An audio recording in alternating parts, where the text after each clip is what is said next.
Saludos, señoras, señores, bienvenidos una semanita más. Aquí estamos en la ventana de Noroeste Televisión para acompañarles en los próximos minutos, en la próxima hora y media aproximadamente, con información comarcal, con información de la comarca norte-noroeste de la isla de Gran Canaria. Hoy nuestro programa está dividido en dos partes, la primera de ellas, o tres partes si quieren.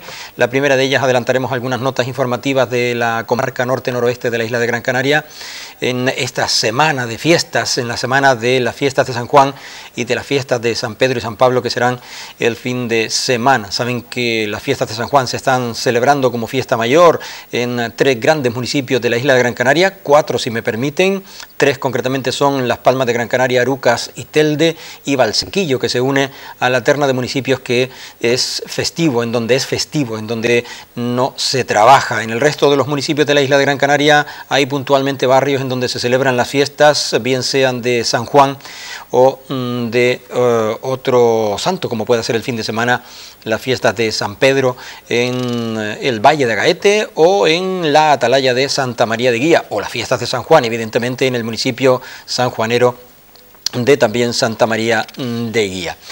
Esa será una entradilla en la que le vamos a dar algunas notas informativas en la parte primera de nuestro espacio de la ventana en la jornada de hoy. Con posterioridad tendremos la oportunidad de conversar con don Jorge Cruz, que es un médico naturista que va a estar con nosotros en la parte, digamos, de entrevista de nuestra ventana en esta jornada. Y ya en una última parte volveremos de nuevo a recabar aquella información que dejamos atrás hace un par de semanas de la jornada de deporte y salud que se desarrollan ya este fin de semana en el municipio también de Gáldar, y que, bueno, pues tendremos oportunidad de conversar con algunos de los organizadores de este evento, si puede ser y cabe la posibilidad de tener aquí con nosotros también a la parte representante del Ayuntamiento de Gáldar, como pueda ser la concejala encargada del área.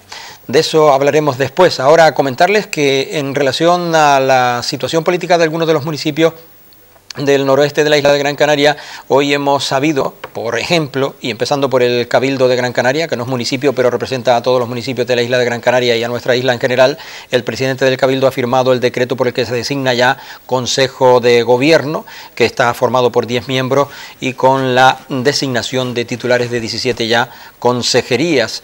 Recordar que el presidente evidentemente es Antonio Morales, que el vicepresidente primero y también consejero de Obras Públicas e Infraestructuras es el socialista Ángel Víctor Torres, y el vicepresidente segundo y Medio Ambiente, Energía y Participación es Juan Manuel Brito, que en la última semana se ha visto envuelto en alguna polémica por una denuncia que se le ha presentado ante los tribunales. Y por destacar algo, recordar que un galdense va a estar en esa terna de dirigentes que están al frente, como decíamos, del gobierno insular de la isla de Gran Canaria, como es al frente de Cultura Carlos Ruiz Moreno, ex concejal del Ayuntamiento de Gáldar, precisamente también del área también de Cultura. Y hablándole de municipios, en Gáldar concretamente, 8 ediles van a estar liberados, 3 de ellos con cargos de confianza en el municipio de Gáldar, y 3 cargos de confianza, 8 ediles que van a estar liberados, que van a hacer jornada, digamos, dedicada a la labor que le corresponda en el Ayuntamiento de Gáldar. Celebraba precisamente este martes 2 sesiones plenarias extraordinarias, las primeras del presente mandato municipal. En la primera sesión, entre otros asuntos, como decía, se procedió a la designación de los ediles con dedicación exclusiva y sus correspondientes salarios. Y también este martes tuvo lugar la clausura en Santa María de Guía de la Universidad Popular. El acto tiene lugar estaba teniendo lugar a partir de las 7:30 de la tarde en la plaza de San Roque, en donde también se estaba haciendo entrega de los diplomas al alumnado participante. En torno a 650 personas habían accedido a este curso, a las propuestas formativas culturales de la Universidad Popular. Y en cuanto a la aldea de San Nicolás, por hacer una mención a este municipio, a nuestra querida aldea de San Nicolás, según había recogido ya el programa electoral del Partido Socialista Canario PSOE, que es quien ha sacado el número suficiente de concejales para gobernar este municipio, en la aldea los concejales del grupo de gobierno que tomaban posesión el pasado día 13 de junio van a cobrar menos que los concejales del anterior grupo de gobierno formado por el tripartito Nueva Canarias, Coalición Canaria y Partido Popular. según afirmaban desde el propio gobierno local de allí. Sin embargo, en Teror, el Partido Socialista, este que gobierna en la aldea, está en la oposición en el municipio de Teror, denuncia que el nuevo grupo de gobierno va a cobrar un 30% más que el anterior. A pesar de que el grupo de gobierno, la alcaldesa, ha reducido un 30% su sueldo. Bueno, pues el 30% que más va a cobrar los concejales. Según el PSOE, tras argumentar durante la campaña electoral que iban a terminar con el despilfarro y el vivir a todo tren del gobierno socialista a costa del dinero público, según la propia nota de esta gente y a decir de los medios de prensa, la alcaldesa se baja su sueldo a 20.000 euros, menos que el anterior alcalde, una de las primeras medidas en tomar el gobierno cuatripartito, como decíamos, de Teror. Y en Gáldar, que ha mostrado su pesar por el fallecimiento de un hijo adoptivo de este municipio. Ya saben que en las últimas horas ha fallecido Falcón Sanabria. El alcalde Teodoro Sosa Monzón, en nombre de la corporación municipal, haciéndose eco del sentir de todo el municipio, expresaba sus más sentidas condolencias a sus familiares y conocidos por la noticia del fallecimiento del hijo adoptivo, el compositor Juan José Falcón Sanabria, muy ligado, como decíamos, al municipio de Gáldar y que mantenía un estrecho vínculo y en donde contaba con una residencia en la costa galdense, donde pasaba pues muchas jornadas. El destacado compositor musical y un hombre ligado también a la docencia fue hijo adoptivo de Gáldar en el año 2006. Y por hablar también de Gáldar, este fin de semana se va a desarrollar los días 24, 25 y 26, o estos días 24, 25 y 26, la segunda jornada de recurso para la mujer de hoy, organizadas por el Club de Leones de Gáldar, que se celebra bajo el título, bajo de la denominación Recursos para la Mujer de Hoy. Esto concretamente en el Casino de Gáldar, unas jornadas que bueno, pues son participativas y de las cuales también este medio de comunicación seguramente se hará eco con posterioridad de esta jornada. Y nos vamos a meter de lleno ya en la jornada de hoy para hablar con Jorge Cruz. Está ya aquí sentado a mi derecha en la mesa de redacción de La Ventana. Don Jorge, buenas noches. ¿Qué tal? Buenas noches. Muchas gracias por acompañarnos en esta jornada.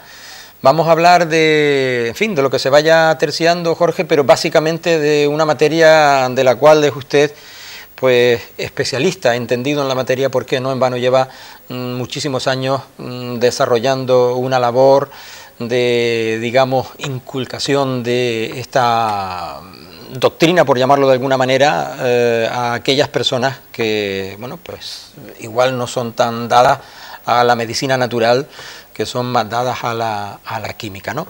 Don Jorge Cruz es médico naturista, como decimos, es licenciado en medicina, eso hay que dejarlo claro, pero decidió tomar esta vía de ser médico naturista.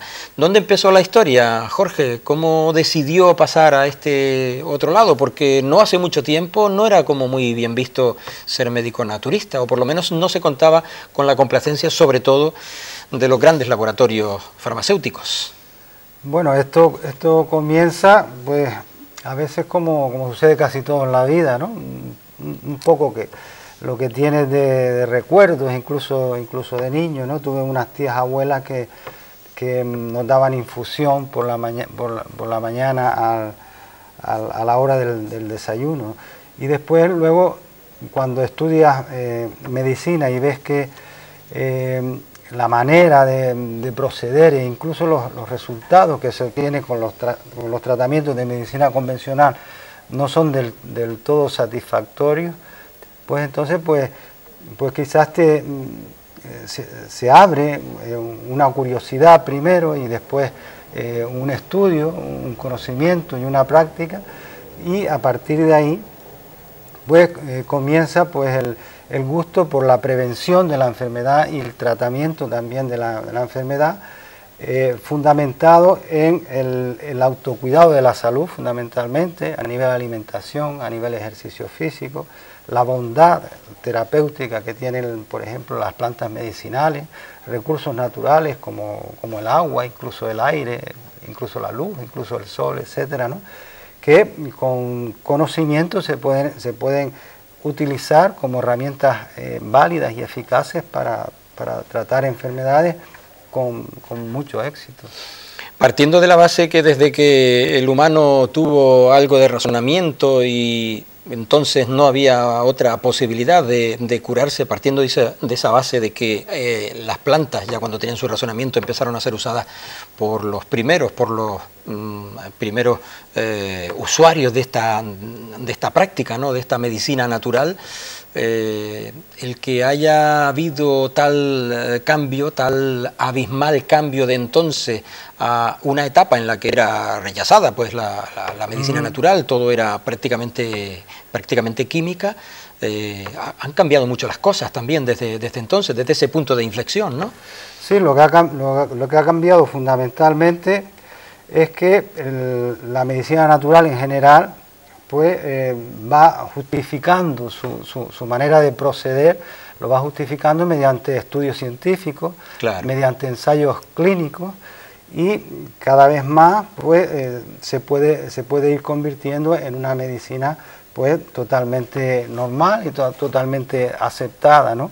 Aunque esto es muy lento, ¿no? Porque esto progresa en virtud del interés de la gente común, ¿no?, de la gente normal que demanda este tipo de atención, porque sigue existiendo el poder desde siempre, ¿no? Sigue existiendo el poder de la industria farmacéutica, sigue existiendo el poder de la tecnología médica en general, que por intereses económicos y mediante eso, mediante ese mismo poder económico, pues se impone y trata siempre de desvalorar otros sistemas de salud. Yo tuve oportunidad en la década de los 80 de acudir a muchas conferencias de prensa en el desarrollo de mi labor profesional, entonces en la radio, y en la que en muchas ocasiones los propios médicos eran críticos, digo, no tan lejana la década de los 80, eran críticos precisamente con el uso de la medicina natural, llámese con uno u otro producto que a lo mejor en un momento determinado un médico naturista, que tengo unos recuerdos así de alguien que había por allí en la parte baja de la avenida de Escalerita, y que bueno, pues recibía las críticas de todos sus compañeros, ¿no? Porque lo criticaban, que recuerdo yo. Bueno, de allí, de aquella etapa en la que se hacía crítica, y siendo el médico en general el que tiene la posibilidad de hacer cambiar, que creo que ha ido variando en relación a aquel tiempo, al sentido razonable de las cosas, ¿no? De que ahora sí se puede ir, incluso van compatibilizando la medicina tanto naturista como la química. ¿Cómo ha visto ese cambio, ese trasiego de un lado al otro?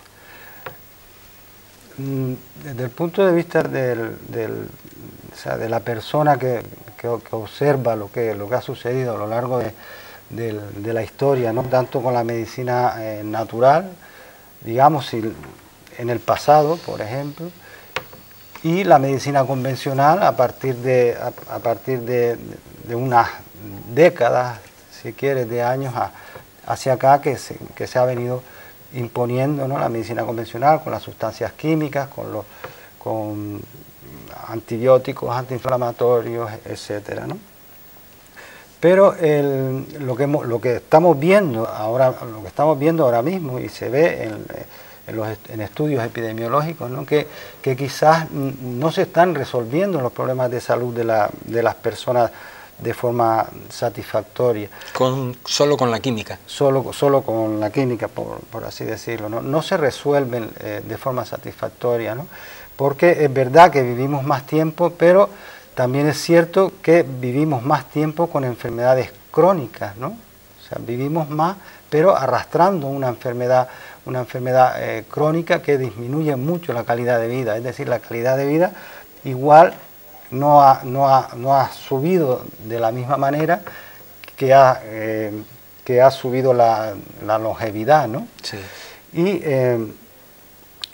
Albert Einstein, ¿no?, un sabio reconocido por todo el mundo, dice que si tú quieres obtener resultados diferentes, es decir, si quieres obtener resultados mejores, no puedes seguir haciendo siempre lo mismo. O sea, tienes que cambiar lo que haces si quieres obtener resultados diferentes, mejores, ¿no? Y eso la medicina convencional no lo ha hecho, pero también en los últimos tiempos, incluso la medicina convencional nos viene diciendo que hace falta dar poder al paciente, ¿no? Que nosotros en medicina naturista lo entendemos como que el paciente debe cuidar de su salud, no delegar tanto en los médicos, etcétera, ¿no? Un poco sí, pero no totalmente, ¿no? Nosotros debemos asumir la responsabilidad de la propia salud y aprender a cuidarnos, ¿no? ¿Por qué tenemos que tener, por ejemplo, tanto conocimiento acerca de una tecnología como el móvil cuando lo tenemos en la mano, o como el coche, o como el televisor, y no conocemos acerca de cómo cuidar mejor nuestra salud, ¿no? Sí. Pues bien, pues esas herramientas nos las proporciona pues la manera de alimentarnos, aprender un poco, algunas plantas sencillas que día tras día nos puede ayudar a conservar nuestra salud. Son cosas que podemos aprender, el ejercicio físico, que vamos a hablar esta tarde o esta noche de ejercicio físico también. Hacía usted referencia de paso cómo, bueno, pues las expectativas de vida son cada vez mayores. No en vano se oye decir ya que la generación actual, la generación que actualmente pues está entre los 0 y los 10 años, podría alcanzar el hombre en torno a los 100 años, podría vivir en torno a los 100 años teniendo una calidad de vida razonable como la que actualmente. Con el hombre creo que la mujer está en 86 años, 85, 86 años, y el hombre un poquito menos. El hombre en torno a los 80, creo que la expectativa de vida, ¿no?, de las generaciones ya con edades avanzadas, siempre y cuando, bueno, pues no tenga, como usted bien decía, Jorge, una enfermedad que arrastre de carácter crónico y que evidentemente le pueda disminuir esas expectativas de vida. ¿En qué medida se puede garantizar, entre comillas, porque hoy nada se puede garantizar, en fin, una complicación de una patología, de una enfermedad, puede, en fin, acabar con la vida de una persona en días, en cuestión de horas, ¿no? Pero quiero preguntarle en qué medida se puede, digamos, garantizar, lo digo entre comillas, esa longevidad de la persona, cuidándose con una buena alimentación y sobre todo con una medicina natural. Debemos tender a una complementariedad, a que no sean medicinas diferentes, ¿no? Sí. A que no haya un enfrentamiento ni en lo que es la medicina convencional como medicina oficial frente a lo que es la medicina natural, ¿no?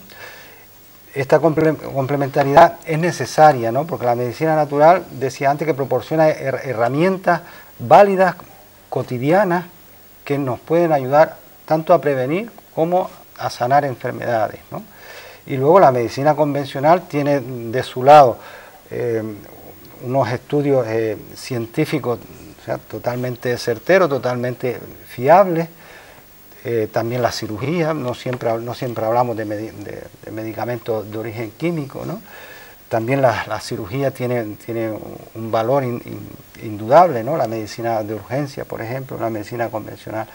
Pero es que existen, por ejemplo, con el uso, más bien abuso que uso de medicamentos que existe hoy en día, pocas personas saben, seguro que usted mismo se sorprende, pocas personas saben que entre la tercera, cuarta, quinta causa de mortalidad o de morbimortalidad en el mundo están los efectos secundarios a los medicamentos. Cierto. O sea, después de los accidentes de tráfico, después de la mortalidad cardiovascular o mortalidad por cáncer, después vienen los efectos secundarios a los medicamentos, ¿no? Y esto es muy grave.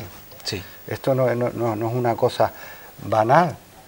Entonces, si queremos obtener resultados mejores, como decía antes, debemos cambiar las cosas, ¿no? Las personas debemos aprender cómo cuidar de la propia salud, ¿no? y las medicinas naturales pues nos ponen a nuestro alcance esos medios.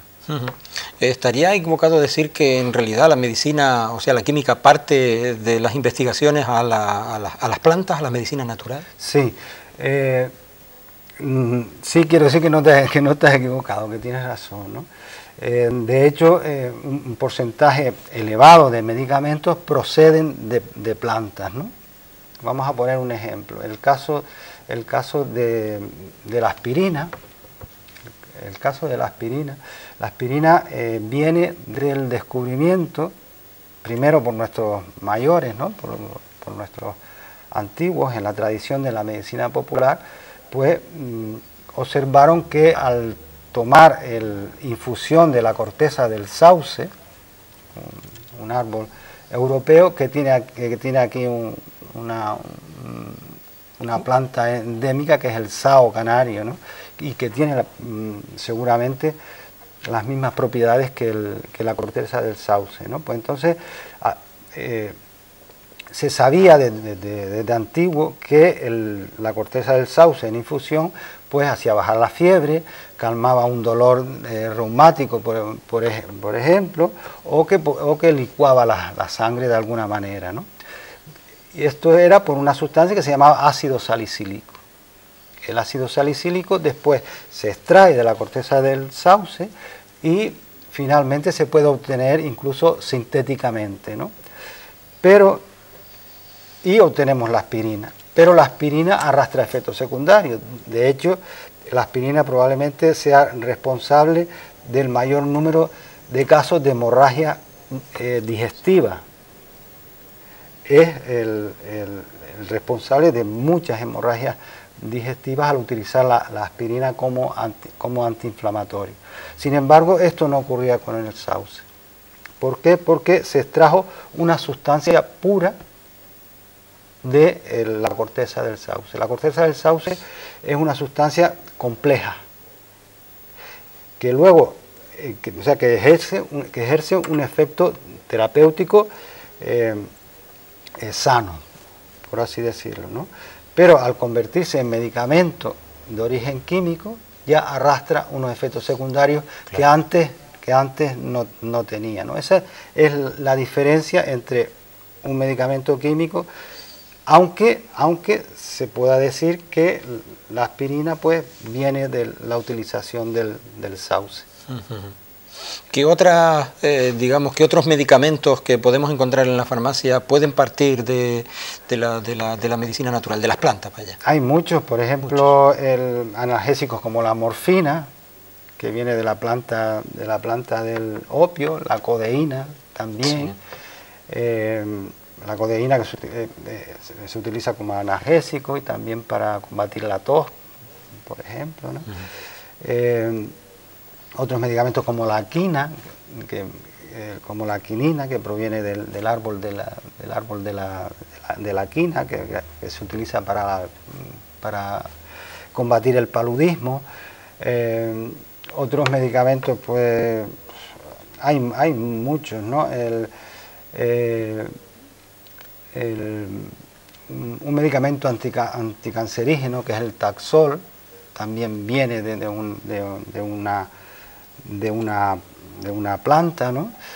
El propio semanán creo que también es un elemento que viene de la planta del aloe, que también es anticancerígeno, ¿no? Sí, el aloe tiene muchas sustancias terapéuticas, ¿no? Incluso con posibilidades de combatir el cáncer, porque estimula nuestras defensas, ¿no?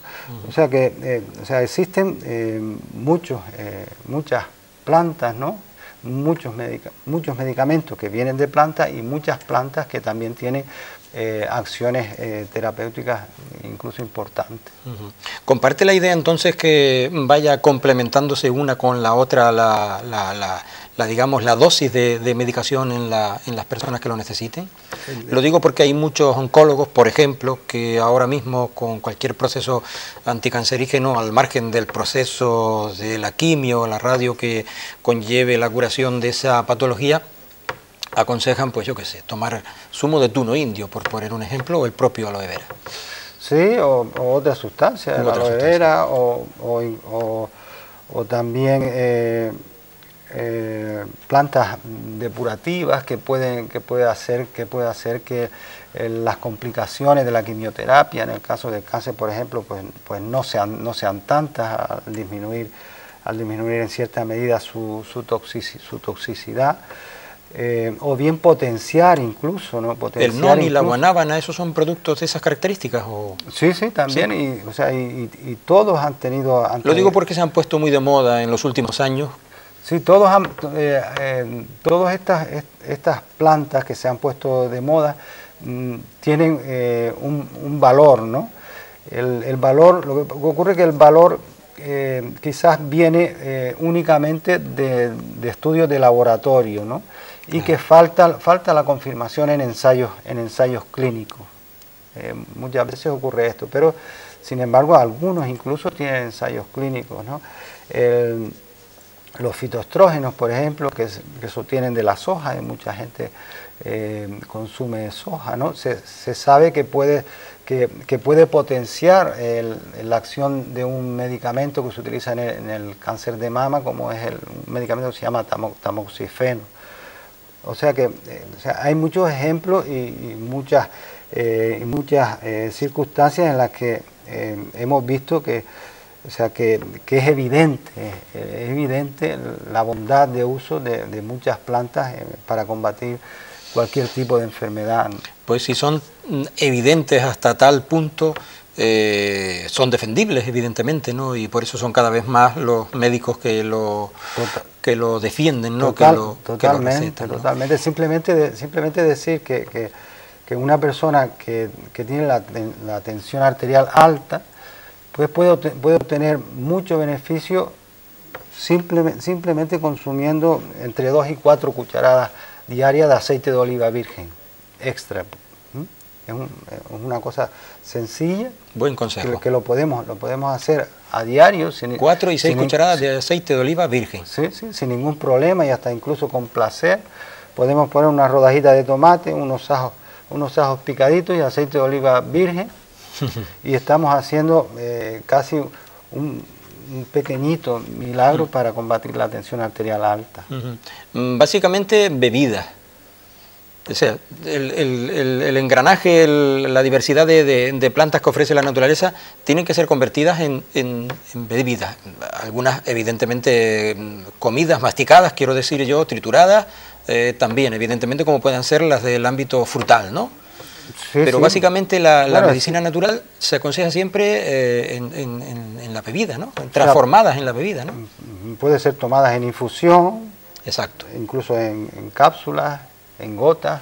Se pueden aplicar localmente, también se pueden aspirar, como es el caso del eucalipto. Tomar bahos de eucalipto es bastante eficaz, ¿no? Hay muchas maneras, ¿no? O sea, se pueden transformar en bebidas. O sea, la cuestión es, digamos que entre en nuestro sistema, ¿no? Yo he tenido oportunidad, y ahora le iba a preguntar por dos cuestiones concretas de medicamentos que han dejado de hacer su efecto, como puedan ser los antibióticos o el daño que está haciendo en la actualidad, en la época de crisis que sufrimos. Bueno, yo creo que época de crisis y en general a nivel mundial la década de los 90 y de los 2000 nos ha traído consigo pues el desparrame del consumo de antidepresivos, ¿no? Que están haciendo mucho efecto, ¿no? Pero siguiendo con las plantas, y ahora me contesta con respecto a esto la opinión que usted quiera o pueda dar como médico naturista, el porqué de ya no hay casi la misma efectividad en la aplicación de los antibióticos, y de hecho ya creo que algunos niños están sufriendo procesos febriles en los que el médico se resiste a recetarle antibióticos para tratar de combatir esta situación dada por el antibiótico en general, ¿no? Pero yo he tenido la oportunidad de ver un libro que usted ha editado, ha hecho público, con respecto a las hierbas medicinales, ¿no? Y en ella pues se ven pues las típicas hierbas que conocemos todos, ¿no? La hierba luisa, la melisa, en fin, una serie de ¿Hasta qué punto nuestra sociedad tiene ese conocimiento de las propiedades de esas plantas para que en realidad se pueda o deseen acceder a ellas y las puedan consumir? La sociedad no está, digamos, no está sistematizada como para que las personas hayamos aprendido a lo largo de nuestra vida el valor de las plantas medicinales, ni siquiera el valor del autocuidado, del autocuidado de la salud por cualquier medio, ¿no? Por medio de la alimentación, por medio del ejercicio físico. Hemos sido educados para trabajar y trabajar duro, y en el momento en que enfermamos, ¿no?, que se nos cuide, y no hemos sido educados para cuidar de nosotros mismos, ¿no? Ese es en realidad el problema fundamental, ¿no? Claro. Sí, que no hemos querido tampoco en nuestra sociedad asumir la importancia, la relevancia del uso de la medicina natural, de las plantas en definitiva, que viene de nuestros antepasados. No ha sido una política. Sin embargo, hay otras sociedades a nivel, por ejemplo, de Asia, que a eso lo llevan, pues digamos que en sus genes, ¿no? Eso va de generación en generación traspasando, y allí sí que verdaderamente se ve y se usa la medicina natural a grande. Un ejemplo. Por ejemplo, a los niños para la tos, si se le da un jarabe que contiene codeína, esa codeína le produce al niño somnolencia, con el tiempo le produce digamos, un fenómeno que se llama tolerancia, o sea que le puede ir haciendo menos efecto, como sucedía con los antibióticos, ¿no? Eso es un fenómeno de resistencia que desarrollan los microorganismos, y el antibiótico, pues, paulatinamente, por sobreuso, deja de hacer efecto. Entonces, con las plantas medicinales no sucede lo mismo. En el caso, pues, si seguimos hablando del ejemplo de la tos, cuando utilizamos una mezcla de cebolla picada con un poco de miel y un poquito de infusión de tomillo y orégano, y obtenemos de esta manera un jarabe casero muy eficaz y muy bueno para la tos y muy saludable. Si comparamos el efecto, resulta que el tomillo, además de curar la tos de forma sintomática, como hace la codeína, porque es también, porque tiene una cualidad que se llama antiespasmódico, el tomillo, pero el tomillo es además antiinflamatorio, es además antiséptico y es además expectorante. O sea que tiene, y si le sumamos las tres principales propiedades para atajar ese proceso de tos. Para atajar un proceso, incluso en la raíz del problema, no solo de manera sintomática como lo hace la codeína. Sí. Y luego la miel tiene su efecto, poniendo el ejemplo de este jarabe casero, ¿no? Luego la cebolla tiene también su efecto antiinflamatorio, ayuda también a la expectoración, y o sea, vemos la diferencia de hacer una cosa o hacer la otra, ¿no? Me he dado cuenta que hay inicialmente como tres grandes grupos, ¿no? Digamos las hierbas, la fruta, digamos en donde podemos poner las verduras, y luego los resultados de los procesos que se llevan a cabo, como por ejemplo los zumos, ¿no? Los jugos de cada uno de los frutos. ¿Es así? Digamos que esos tres grandes grupos de esas tres, digamos, opciones que hay para consumir plantas o frutas o verduras que puedan ser beneficiosas para la salud. Sí, se pueden tomar las plantas como infusión, o como decíamos antes, gotas, cápsulas, casi como si fuera un medicamento, o se puede tomar las plantas también en la propia alimentación. Podemos tomar las plantas medicinales. Hay alimentos que cada vez se descubren nuevas cosas sobre algunos alimentos, como el brócoli, que tiene efectos preventivos e incluso pueden ser complementarios de un tratamiento anticáncer, ¿no? Porque tiene propiedades en este sentido. Otras plantas, otros alimentos como los rábanos, los puerros, todas estas sustancias con elementos azufrados tienen propiedades desintoxicantes a nivel hepático, y todo esto se forma un conocimiento muy amplio, que de hecho existe, porque existen publicaciones científicas y libros, está todo al alcance de las personas, ¿no? Solo hace falta que las personas tengamos esa curiosidad, o que en los sistemas de salud se vaya integrando poco a poco este tipo de conocimiento.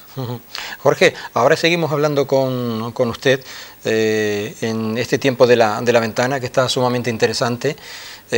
Ahora le pregunto por una cuestión sobre el convencimiento de la persona y sobre que yo creo que no hay ese nivel de confianza con respecto a la medicina natural por la cuestión del tiempo, ¿no? Porque la gente cuando cae enferma espera prácticamente al final, hasta que ya, como el otro que dice, no hay más remedio que aplicar, digamos, ¿cómo se dice?, de choque, una acción médica de choque para poder contrarrestar, ¿no?, la acción de esa enfermedad. Pero me va a permitir que nos vayamos a una pequeña pausa y enseguida volvemos con usted aquí en la ventana. ¿Le parece?